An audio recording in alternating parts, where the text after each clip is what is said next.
تو یہ مطلب اللہ میرا اجر اگر ہماری کمپنی کا ہمارے بڑوں کا یہ اجر ضائع نہ کرے تو یہ ہماری فرسٹ پرائورٹی میں یہ کوشش ہوتی ہے کہ جو ہماری زکوٰۃ کا پیسہ ہے، جو ہمارا اس کے بعد اپنا پیسہ ہے، وہ زیادہ سے زیادہ لوگوں پہ خرچ ہو تاکہ لوگوں کی ضرورتیں پوری ہوں، لوگوں کی ٹینشنیں دور ہوں، لوگ اس مصیبت سے نکلیں، کسی بیمار آدمی کو آرام آ جائے، اللہ شفا دے دے، تو پھر اس میں دوا تو نکلتی ہے، تو دوا تو عرش پہ جاتی ہے۔ بالکل،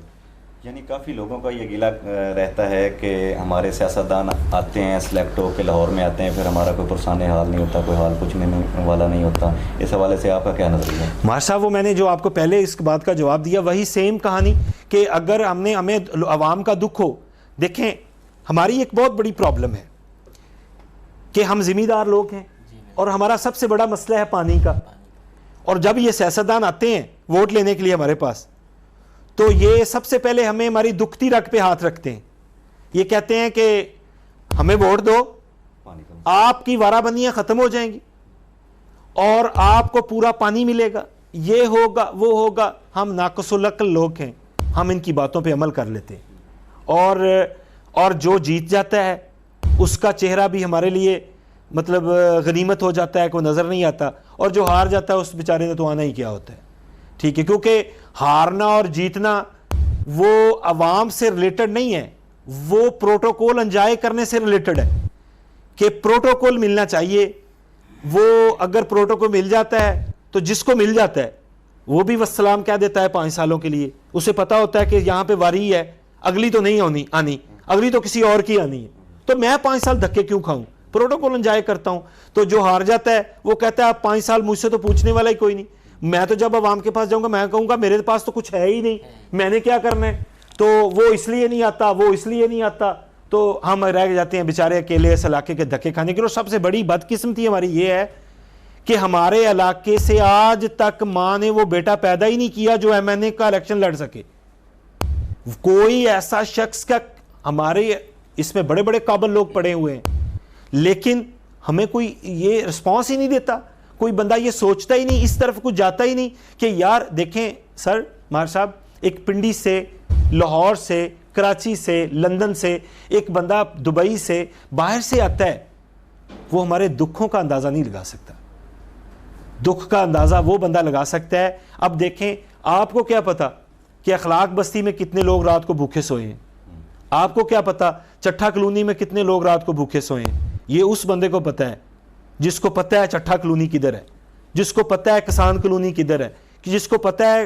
کہ اخلاق بستی کدھر ہے۔ کسی امیر باپ کے بیٹے سے کسی نے پوچھا کہ مفلسی کسے کہتے ہیں، تو وہ کہنے لگا کہ میرے پاپا بڑے مفلس آدمی ہیں، مفلس آدمی ہیں۔ وہ کہتا ہے وہ کیسے، کہ 3 سال ہو گئے ہمارے نے اپنی کوٹھی کو پینٹ نہیں کروایا، 2 سال ہو گئے ہم نے گاڑیوں کے ماڈل چینج نہیں کیے۔ اب اس بیچارے کے لیے تو شاید یہی مفلسی تھی۔ اگر مفلسی کو دیکھنی ہے تو وہ بندہ یہاں میرے پاس آئے، میں اسے دکھاؤں کسان کلونی میں مفلسی کا کیا عالم ہے، میں دکھاتا ہوں یہاں غربت کا کیا عالم ہے، میں دکھاتا ہوں کہ یہاں لوگوں کے پاس ایک گولی پیناڈول خریدنے کے لیے پیسے نہیں ہیں اور وہ بیچارے مر رہے ہیں۔ یہ مفلسی ہے، اور اس دکھ کو سمجھتا وہی ہے جو محسوس کرتا ہے، جس کو دکھ محسوس ہوتا ہے وہ اس کو یہ پتا ہوتا ہے کہ کہاں پہ کیا ہو رہا ہے۔ جو بندہ یہاں رہنے والا ہی نہیں ہے اس کو کیا پتا دکھ کیا ہوتا ہے۔ اب دیکھیں اب چالی ولر کو جاتے ہوئے رستے میں روڈ کا کیا عالم ہے۔ اب مجھے کوئی جیتا ہوا ایم این اے یا کوئی ہارا ہوا ایم این اے مجھے بتائے کہ فوٹا آباد سے چالی ولر کتنے کلومیٹر ہے، میں بتاتا ہوں کہ ہماری جو روڈ ٹوٹی ہوئی ہے وہ کتنے کلومیٹر ہے، میں بتاتا ہوں، اور یہ بھی بتاتا ہوں کہ اس میں کھڈے کہاں پہ ہیں، کیا حالات ہوتی ہے گاڑیوں کی وہاں جاتے ہوئے۔ تو ہم تو بڑی گاڑیوں پہ ہوتے ہیں، ہمیں تو شاید کم فیل ہوتے ہوں گے، جو بندہ موٹر سائیکل پہ جاتا ہوگا اس کی کنڈیشن کیا ہوتی ہوگی، جو بندہ سائیکل پہ جاتا ہوگا اس کی کنڈیشن کیا ہوتی ہوگی۔ سر یہ بہت بڑا دکھ ہے، یہ دکھ محسوس کرنے سے محسوس ہوتا ہے۔ یعنی ایک سوال ہے، آج کل کافی ریپ کے کیس بڑھ گئے ہیں، ایسے درندہ صرف لوگوں کے لیے کیا سزا ہونی چاہیے؟ سر میری یہ آپ نے سوال کیا، میری التجا ہے اپنے وزیر اعظم سے کہ اس کے عزیز و اقارب کو بھی تختہ ادار تک پہنچا دینا چاہیے دیکھیں سر، ہم کلمہ گو لا الہ الا اللہ محمد رسول اللہ پڑھنے والے ہیں. ہمیں اگر اپنی بیٹیوں کی عزت، ہماری اگر بیٹیوں کی عزت محفوظ نہیں، ہمارے اگر بہنوں کی عزت محفوظ نہیں،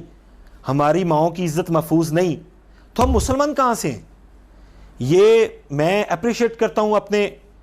وزیر اعلیٰ کو، میں اپریشیٹ کرتا ہوں اپنے وزیر اعظم کو کہ انہوں نے یہ کیس جو موٹر وے والا تھا اس کو ہائی لائٹ کیا، اس کو ایک ایشو بنایا، اور اس کو ابھی تک پوری ٹیمیں ہماری، دیکھیں کوئی علا دین کا چراغ نہیں ہے ہماری پولیس کے پاس کہ وہ بیٹھے بیٹھے ڈھونڈ لے کے عابد کہاں پہ بیٹھا ہوا ہے. بدنامی کا یہ عالم ہے کہ میں ایک لاہور میں ایک دھوبی کے پاس کپڑے دینے گیا ہوں تو وہ اسے کہتا ایڈریس لکھاؤ، میں اسے ایڈریس لکھایا تو فوٹا باس کا ذکر آیا تو وہ سب سے پہلے میں دھوبی کپڑے دھونے والا مجھے کہتا ہے جی وہ عابد تو دے دو. میں نے کہا یار عابد ہم نے پکڑ رکھا ہے. یہ ہمارے لیے انتہائی شرمندگی کی بات ہے کہ وہ ایک کمینہ انسان جو تھا وہ ریلیٹڈ ٹو فوٹا باس ہے.